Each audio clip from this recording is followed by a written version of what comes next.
अस्सलाम वालेकुम students, welcome to the online academy of mathematics videos. Calculus by S M. Yusuf की exercise 3.1 को continue करते हैं और आज के लेक्चर में क्वेश्चन नंबर 7 से लेकर क्वेश्चन नंबर 10 तक करेंगे। इन क्वेश्चंस के अंदर आपसे कहा जा रहा है find C wherever possible of the mean value theorem. Mean value theorem का सी फाइंड आउट करें। क्वेश्चंस को सॉल्व करने से पहले आप मीन वैल्यू थ्योरम को एक दफ़ा दोबारा से रिकॉल कर लें। मैंने इसको स्टेट एंड प्रूफ करना सिखाया था आर्टिकल्स में। क्वेश्चन नंबर 7 के अंदर जो फंक्शन गिवन है वो है F of X is equal to X cube minus 3x minus 1 और इंटरवल है -11/7 टू 13/7। ठीक हो गया। तो सबसे पहला काम क्या है, आपने F of A and F of B निकालना है। एफ ऑफ ए क्या है, एफ ऑफ -11/7 जो कि किसके इक्वल आएगा, -11/7 का क्यूब -3 मल्टीप्लाइड विद -11/7 -1। ठीक है, और इसका आंसर आएगा -57/343। इसको आपने सिंप्लीफाई कर लेना है। इसी तरह से एफ ऑफ बी निकालें 13/7। एफ ऑफ 13/7 क्या आ जाएगा, 13/7 का क्यूब -3 टाइम्स 13/7 -1। इसको सिंप्लीफाई करें तो ये भी -57/343 आ जाएगा। ठीक हो गया। अब आपने क्या करना है, एफ बार ऑफ एक्स निकालना है। क्या आएगा, 3x² -3। ठीक हो गया। तो ये डेरिवेटिव ऑफ एफ आ गया with respect to X. F prime of X आ गया। अब आपने क्या निकालना है, इसमें एफ प्राइम ऑफ सी निकालना है जो कि किसके इक्वल आ जाएगा, 3c² -3। ठीक है। मीन वैल्यू थ्योरम क्या कहता है कि ये सी जो है ये इसके करस्पॉन्डिंग ओपन इंटरवल में मौजूद है कुछ इस तरह से कि एफ प्राइम ऑफ सी किसके इक्वल होता है, F of B minus F of A, यानी कि F of 13/7 minus F of -11/7 divide with B minus F of B minus F of A divide with B minus A. B क्या आ रहा है, 13/7 minus ए क्या आ रहा है, -11/7। इन दोनों के आंसर्स डालें। दोनों के आंसर्स चूँकि सेम है तो फिर दिस माइनस दिस क्या बनेगा, 0। ठीक हो गया।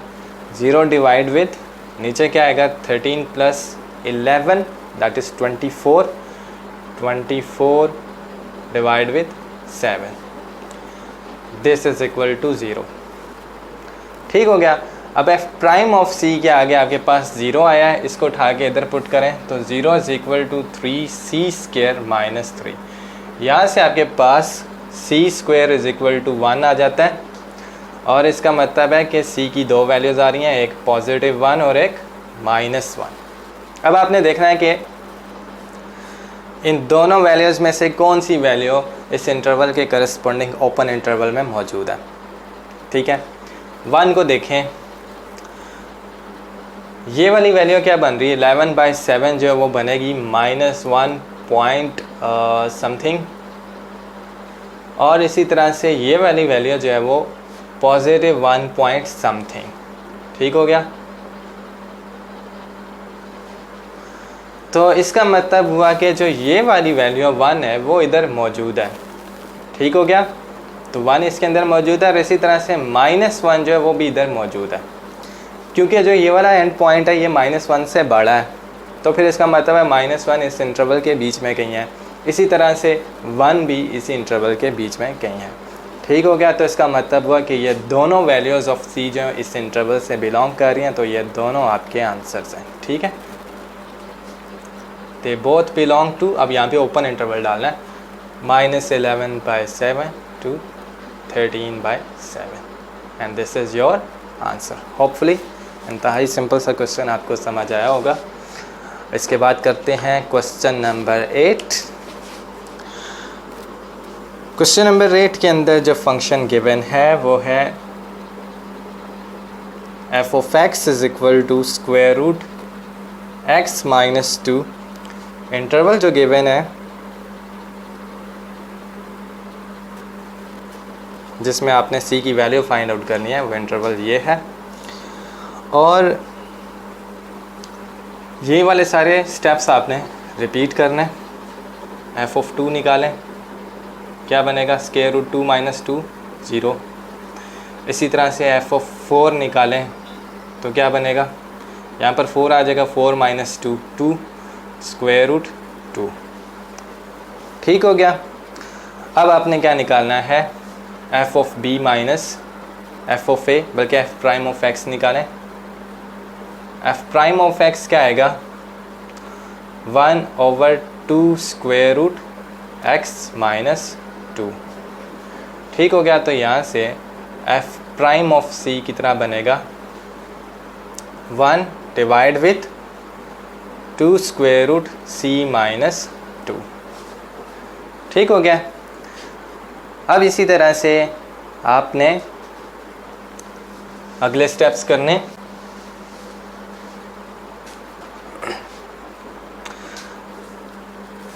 मीन वैल्यू थ्योरम यूज़ करेंगे। f prime of c is equal to f of b minus f of a, f of 4 minus f of 2 divide with 4 minus 2। f of 2 minus f of 4 भी लिख सकते हैं, फिर नीचे आपको 2 minus 4 लिखना पड़ेगा। अब इनकी वैल्यूज़ आप डाल दें, कितना बन रहा है ये, ये स्क्वायर रूट 2 आया था और f of 2 0 आया था, वो लिखने की ज़रूरत नहीं। और नीचे क्या आ जाएगा 2। f प्राइम ऑफ c जो है वो किसके इक्वल है, 1/2 स्क्वायर रूट c माइनस 2 के इक्वल है। तो यहाँ पर आ जाएगा 1/2 square root c minus 2 is equal to, इसको इसके साथ कट करें, 1/√2 आ जाएगा। ठीक हो गया।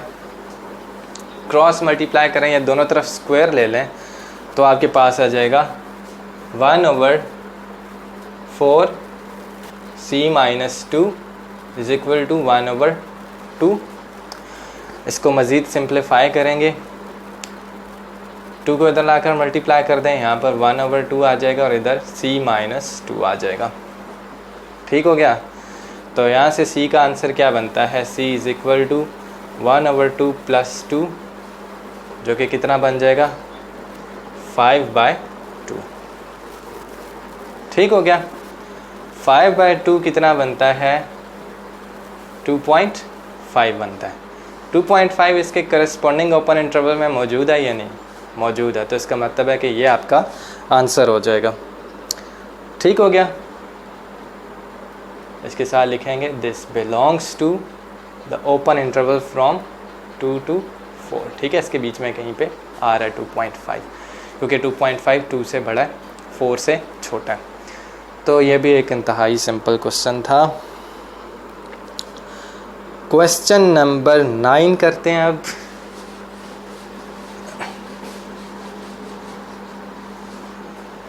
क्वेश्चन नंबर 9 में जो फंक्शन गिवन है वो है f of x is equal two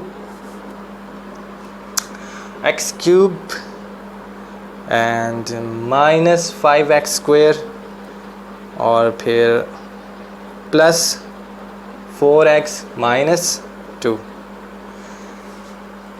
interval है 1 to 3। तो सबसे पहले आप क्या निकालेंगे, f of 1 निकालेंगे। f of 1 का आंसर आएगा -2। ठीक हो गया। इसी तरह से f of 3 का आंसर क्या आएगा, -8 आएगा। ठीक हो गया। f प्राइम ऑफ x क्या बनेगा, 3x square minus 10x plus 4। Mean value theorem use करें। पहले एफ प्राइम ऑफ सी निकालेंगे, 3c² माइनस 10c प्लस 4। अब यहाँ पे आपने मीन वैल्यू थ्योरम लगाना है, यहाँ पे लगा लें। F prime of C is equal to F of 3 minus F of 1 divide with 3 minus 1। वो लिखने के बाद आपने वैल्यूज़ डाल देनी है, -8 minus and minus plus 2 divide with 3 minus 1। तो एफ प्राइम ऑफ सी का आंसर क्या आ जाएगा? ये 10 है और ये 2 है, 10 नहीं बन रहा, ये बन रहा है -6 divide with 2 that is equal to -3। तो अब इसके बाद एफ प्राइम ऑफ सी की वैल्यू यहाँ पर डालें। तो एफ प्राइम ऑफ सी क्या है? 3c² minus 10c plus 4 is equal to -3। इसको उठा के इधर लेके आ जाएं, कितना हो जाएगा? ये 7 हो जाएगा। 3c² minus 10c and plus 7 is equal to 0। Factorization करनी पड़ेगी। 3c² minus 7c minus 3c plus 7 is equal to 0। ठीक हो गया? क्या कॉमन आ रहा है यहाँ से? c कॉमन आ रहा है तो 3c माइनस 7, -1 कॉमन आ रहा है तो 3c minus 7 is equal to 0। ठीक है, तो c के दो आंसर आ गए। एक c आ गया 1 पॉजिटिव 1 और दूसरा आ गया c is equal to 7 divide with 3। ठीक हो गया? तो अब आपने देखना है कि इन दोनों में से कौन सी वैल्यूज़ जो हैं वो इस इंटरवल के करस्पॉन्डिंग ओपन इंटरवल यानी ओपन इंटरवल फ्रॉम 1 to 3 में लाई करती हैं। ठीक है, क्या 1 इसके अंदर लाई करता है? नहीं, क्योंकि 1 वाली साइड से ये क्या है? ओपन है, तो 1 तो इसके अंदर मौजूद नहीं है।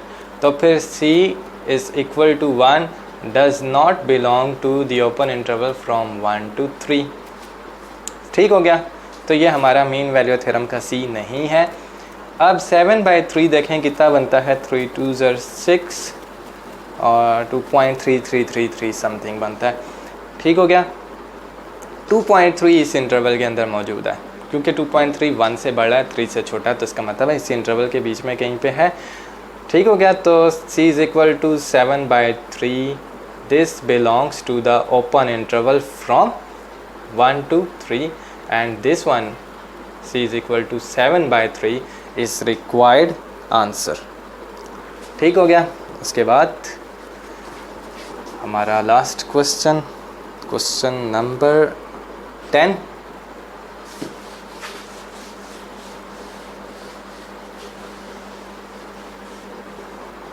क्वेश्चन 10 के अंदर फंक्शन आपको गिवन है f of x is equal to 2/3, f of x is equal to x raise to the power 2/3, interval है -1 to 1। ठीक हो गया?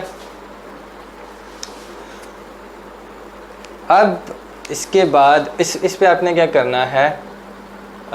F prime of x find out करें, बल्कि चाहे तो आप एफ ऑफ -1 वगैरह फाइंड आउट कर लें। एफ ऑफ -1 जो वो क्या बनेगा? -1 की पावर 2/3। ठीक है, इसको मैं 1/3 करके बाहर लिख लेता हूँ। ये कितना बनेगा? 1 की पावर जो मर्जी लें 1 आएगा। ठीक हो गया? इसी तरह से एफ ऑफ 1 निकालें, क्या आएगा? 1 की पावर 2/3 जो कि किसके इक्वल है? 1 के इक्वल है। अच्छा, एफ प्राइम ऑफ एक्स निकालें। एफ प्राइम ऑफ एक्स आपके पास क्या बनेगा? पावर शुरू में, पावर में से एक less, derivative of the base कितना बनता है? ये -1/3, तो 2/3x की पावर 2 - 3/3 दैट इज़ -1/3। अब एक चीज़ नोट करें, इस इंटरवल के अंदर कोई ऐसा पॉइंट तो नहीं है जिसके ऊपर आपका फंक्शन डिफरेंशिएबल ना हो। देखें इन क्वेश्चन से पहले इन क्वेश्चंस को करने से पहले आपने इनकी डिफरेंशिएबिलिटी चेक करनी है और कॉन्टीन्यूटी भी चेक करनी। पीछे वाले तीनों क्वेश्चंस जो बिल्कुल स्ट्रेट फॉरवर्ड थे, उनकी डिफरेंशिएबिलिटी वो जो थे वो गिवन इंटरवल्स के ऊपर कॉन्टीन्यूस भी थे और डिफरेंशिएबल भी थे। इस वाले फंक्शन में ये प्रॉब्लम है कि ये x इक्वल टू 0 के ऊपर अनडिफाइंड, इसका डेरिवेटिव अनडिफाइंड आ रहा है। x इक्वल टू 0 यहाँ पर लगाएं तो इन्फिनिटी आ जाएगा, तो यानी कि डेरिवेटिव डिफाइंड नहीं है। तो इसका मतलब है कि f प्राइम ऑफ जो 0 है इट इज़ अनडिफाइंड, ठीक है। और ये जो x इक्वल टू 0 है वो इसके ओपन इंटरवल के अंदर मौजूद है, ठीक है। And 0 belongs to the open interval from -1 to 1। तो इसका मतलब हुआ कि इस इंटरवल का जो करस्पॉन्डिंग इंटरवल है उसमें एक पॉइंट ऐसा आ गया जिसके ऊपर आपका फंक्शन डिफरेंशिएबल नहीं है। तो फिर इसका मतलब हुआ कि आपका जो ये वाला फंक्शन है वो क्राइटेरिया ऑफ दी या hypothesis of the mean value theorem को सेटिस्फाई नहीं कर रहा। तो इस वजह से आपका जो ये वाला फंक्शन है इसके ऊपर मीन वैल्यू थ्योरम अप्लाई नहीं किया जा सकता, और यही आपका आंसर है। तो आप क्या कोई भी ऐसा सी फाइंड आउट नहीं कर सकते इस फंक्शन के लिए इस इंटरवल पर जो मीन वैल्यू थ्योरम को सेटिस्फाई कर रहा हो। ठीक हो गया। तो ये था आज का लेक्चर। होपफुली आपको ये आज का आसान सा लेक्चर समझ आया होगा। Thanks for watching.